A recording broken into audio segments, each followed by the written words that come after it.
श्रृंगी ऋषि वशिष्ठ बुलावा।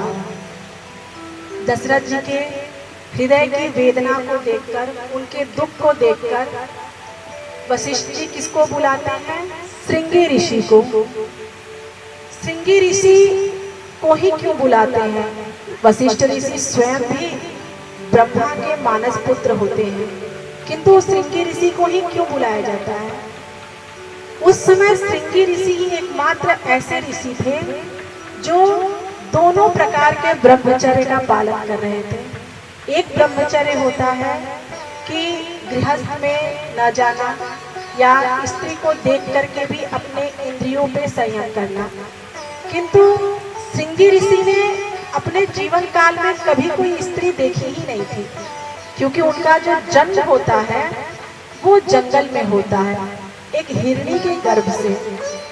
उनका लालन पालन भी जंगल में ही होता है।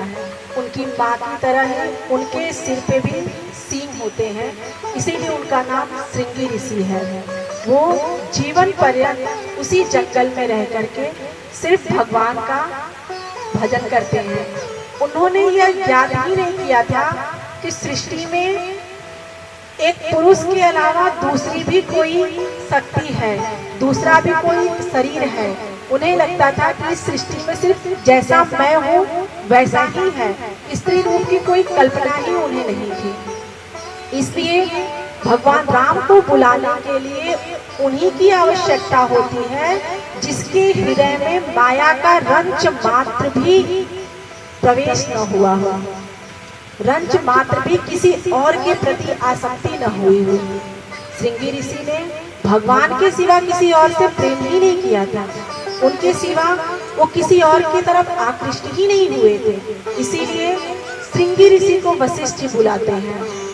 श्रृंगी ऋषि जब आते हैं तो वशिष्ठ जी से कहते हैं कि त्रिभुवन पति को प्राप्त करने के लिए बहुत कुछ त्याग करना पड़ेगा। उनकी बातों को सुनकर दशरथ जी कहते हैं कि यदि त्रिभुवन पति ही प्राप्त हो जाएगा तो क्या कुछ और पाना शेष रहेगा? क्या कुछ और इच्छा रहेगी?